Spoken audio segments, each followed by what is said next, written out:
Good day, stronger than ever followers. My name is Rob Nagy. Just wanted to say thanks to Steve for reaching out and for setting this all up. I was born here in Hamilton, but grew up in Burlington. Have been living in Hamilton now for about 15 years. I'm currently playing bass in the noisy psychedelic hardcore band called Darkdive, and recently just joined as drummer for a British psych rock influenced band called Softer.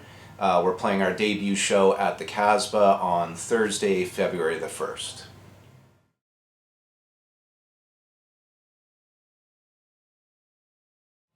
Okay, in terms of influences growing up that had an impression on me, in Burlington back in the day, we had quite a thriving punk rock and hardcore scene. There were shows every weekend at community centers, different bars. Even the YMCA in town had a live music series, so there's always something going on. So we were always hanging out at shows, and that's, what got me into playing music. It had a big impact on me personally as well.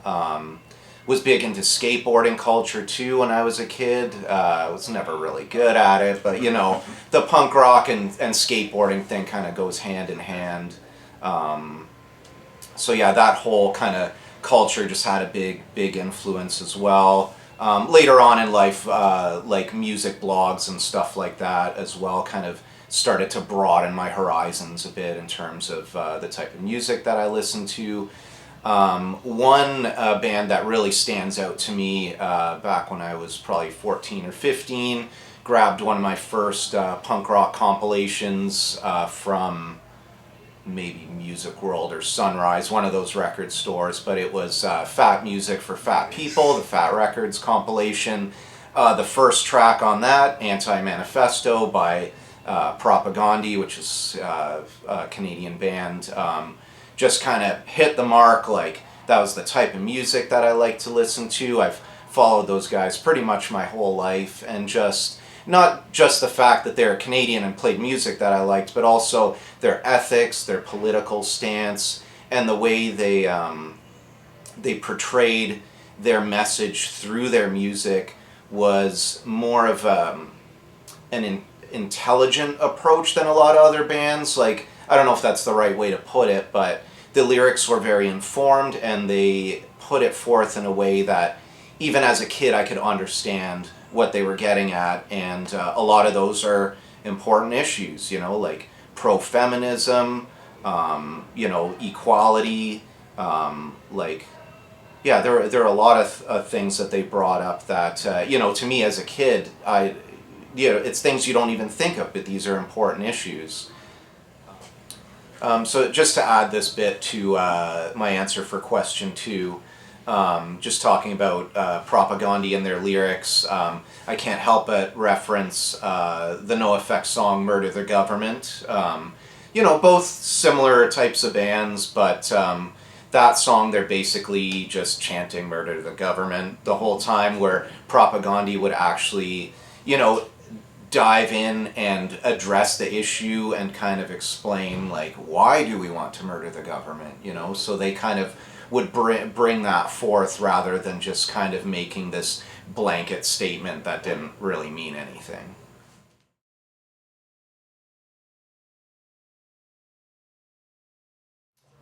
Okay, so what got me into punk and hardcore music? Back in the day when my parents first got me my first CD player, alternative rock was the big thing at the time. It was kind of the pop music back then, so bands like Radiohead and Smashing Pumpkins was, something I naturally gravitated towards, but also bands like Green Day and The Offspring had, released Dookie and Smash, which were like hugely influential albums at the time. That's what I tended to kind of gravitate towards, like, again, being more involved in like skateboarding and that kind of culture. The music was high energy. There weren't really any slow songs. It kind of seemed to make more sense with my lifestyle at the time. So that's what really did it for me, and then that opened a whole other can of worms. So.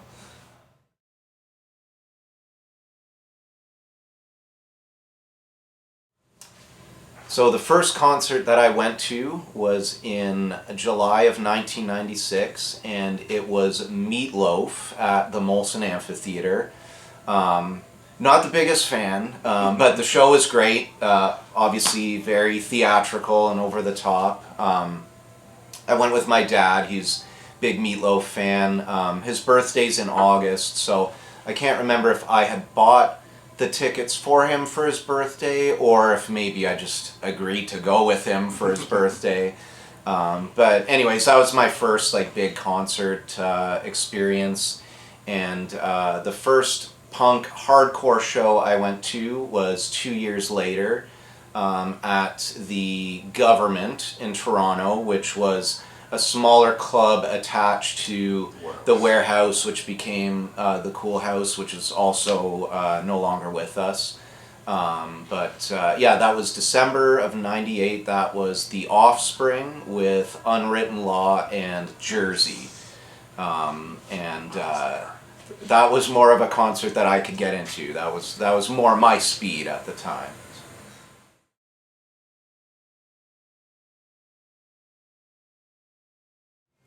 Okay, so favorite shows that I've been to didn't have anything to do with, but we went to Lollapalooza in Chicago 2008 and 2009. That was just an overwhelming amount of great bands all in one place. Like Radiohead, Wilco, Rage Against the Machine, Nine Inch Nails, just tons. Like it's, you're running from one stage to the other to make sure you're catching them all. The big one for me was when the Stooges played Riot Fest at Fort York in Toronto. Scott Ashton, their drummer, died maybe a couple of years after that, so it was great to at least see two of the original Stooges, with Mike Watt on bass as well, which was totally awesome, and Iggy's stage diving out into the crowd. The guy's total maniac, but it was, that was a great show. The Hot Snakes at the Phoenix. Hot Snakes were one of my favorite post-punk bands back in the early 2000s, and then kind of took a hiatus, wasn't sure if they were going to get back together, and then a few years ago they did a reunion, put out a new record, and unfortunately Rick Froberg passed away, I believe, just last year.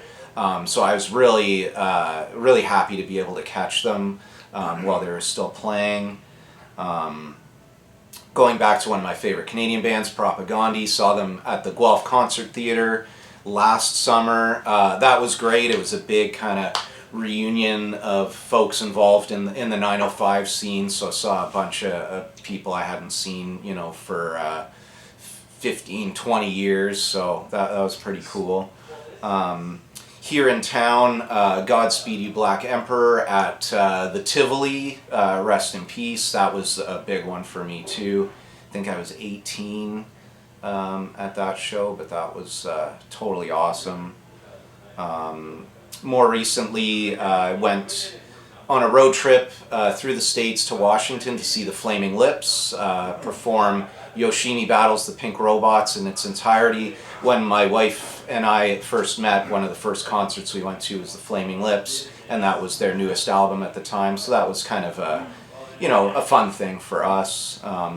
In terms of local shows that we've played, really had a good time at the Slam Fest series that Jamie from Artificial Dissemination would put on at the St. Hollywood. It was just a great way to spend a Sunday afternoon, drinking and hanging out and watching a bunch of rowdy bands. All ages shows too, which was great. The Doors Pub as well. Always had a great time at especially the shows that were bigger benefit shows where there'd be, like 6 to 8 bands on the bill. Just a lot of fun, a lot of like-minded people, all cramming into that room where you just get your head blown off and it would be a sweaty mess, but you know, that's all part of it. And then one more show specifically that I had a really good time was playing at Hammer City Records, again, rest in peace, for the Sick of Shit 7-inch release show. And it was in the middle of winter. It was like a total blizzard outside, so the floor down there was slippery as hell. Everyone's like slipping and sliding. Scored a few cases of beer from work too for that show, so it was yeah, that was a great time as well.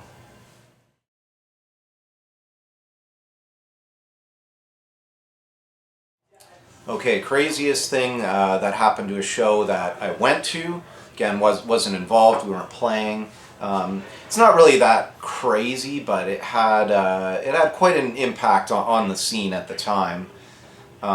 We went to see Piebald play at a place called the Pine Room in Oakville, which was little like community center, kind of a banquet hall, kind of. I don't know. I only ever went to shows there.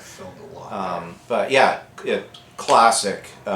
Really kind of a staple for the scene. Like I hosted shows there, went to countless shows there. Eric Hoyback did a lot of shows there. Oh yeah. Hoyback did all the shows. Yes, Eric Hoyback, and doing because yeah, he started doing shows then at like the Oakville YMCA after. My first show with a band was at the YMCA from Hoyback. Oh, that's wild. Yeah, this is man, we're dating ourselves here. Right? So anyways, yeah, the Piebald show, so Monine was the opening act. They were another local indie band, and they brought and set off firecrackers during their set, which totally smoked the place out. The fire department came. Sure wasn't Haymaker? I don't think... You got me second guessing. Sorry, man. No. But yeah, so anyways, the show got shut down. Everyone was really pissed off about it. And that was end of an era.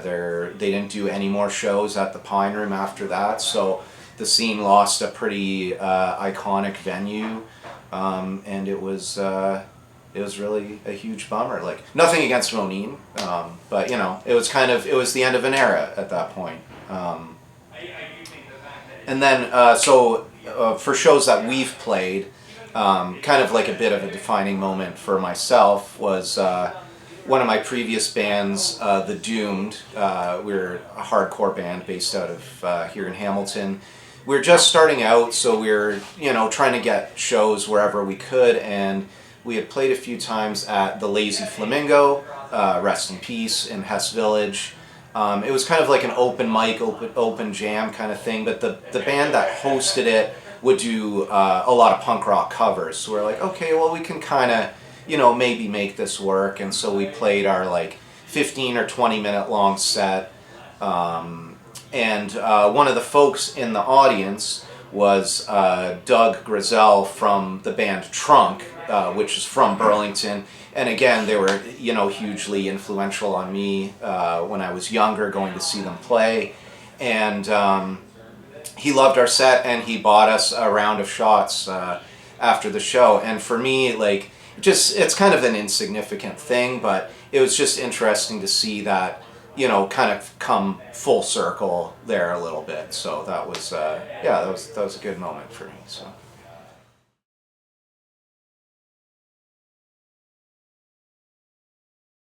Okay, so chronological order of bands that I've played with over the years.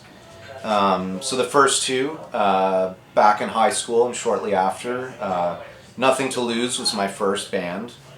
It's kind of like skate punk kind of stuff, I guess. Then Astro Boys, more of like a little hookier, more of a pop punk band. And then after that was 11 Minutes Away, which was already a, somewhat of an established band when I joined.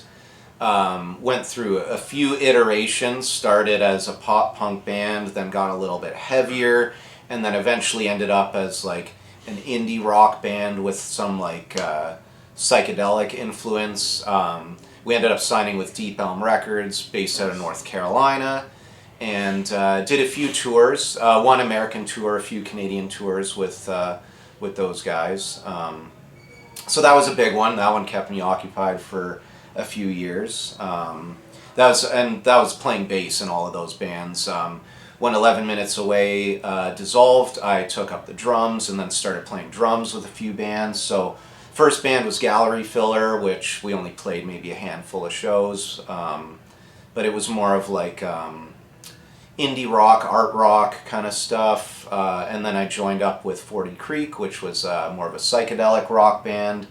Was in that for a few years, and then got into Steel Mountie, which is a Hamilton-based three-piece folk rock band with my friends James and Jordan. When that dissolved, Jordan and I started up The Doomed, which was a hardcore punk band, and James and I started up the Monarch Project, which was more of a psychedelic band.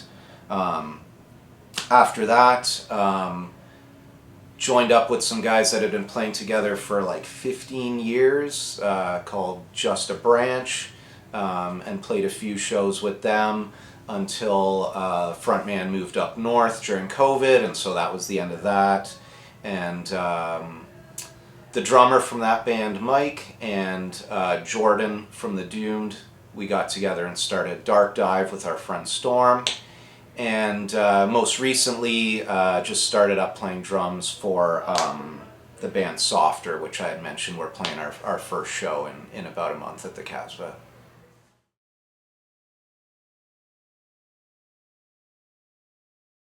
Okay, what I like about being a musician, I really enjoy the recording process. Had a few opportunities over the years.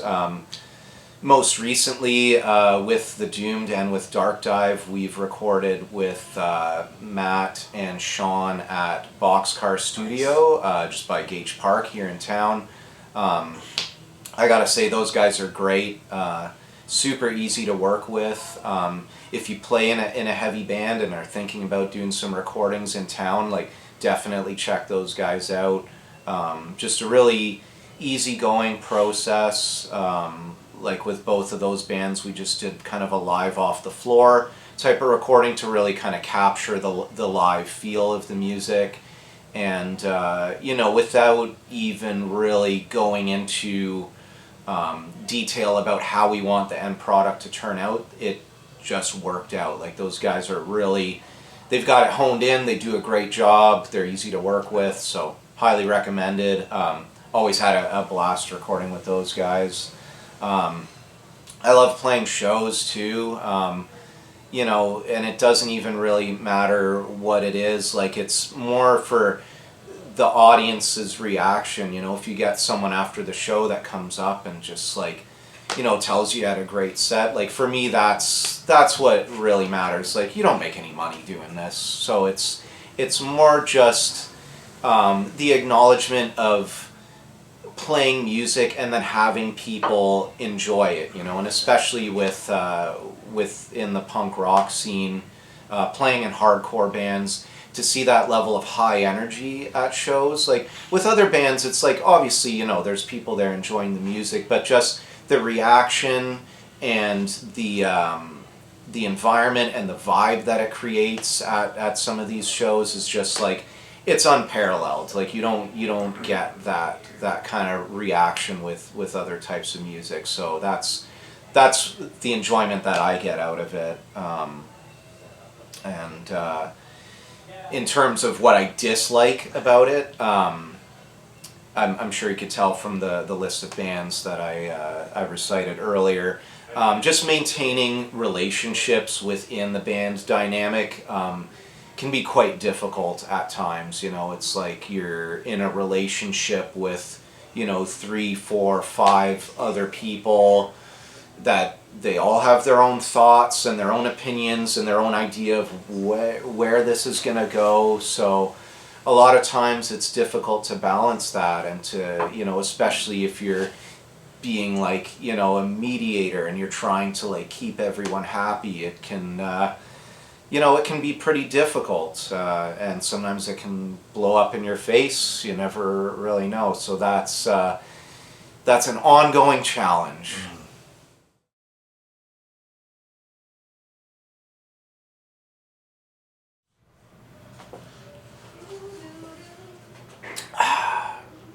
Does beer count as an answer for this question? Yes, it does. I was thinking about it, but honestly, I'd have to say pizza. I know that's pretty standard, but it's good anytime. I do not discriminate. I like deep dish, thin slice. We got a lot of great pizza here in the city. Flora, Shorty's, My Pie, Yes. Cowabunga. Like, no matter what part of the city you live in, there's going to be some great pizza around. The Chicago deep dish up on the mountain. Yep. My wife and I went with a friend on a road trip to see the Flaming Lips concert, but we also went to New Haven, Connecticut, which is, some people would dispute this, but the birthplace of American pizza. So we went to a few places that are like, they've been going for 100 years. Frank Pepe's, Sally's, Modern. We ate nothing but pizza for 2 days and felt like shit afterwards, but these places are legendary, so it was totally worth it. Always down for a slice.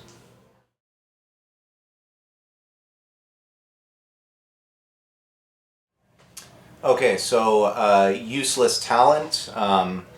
I wouldn't really call it a talent as much of a disorder. I'm extremely obsessive compulsive, and I try to rein it in.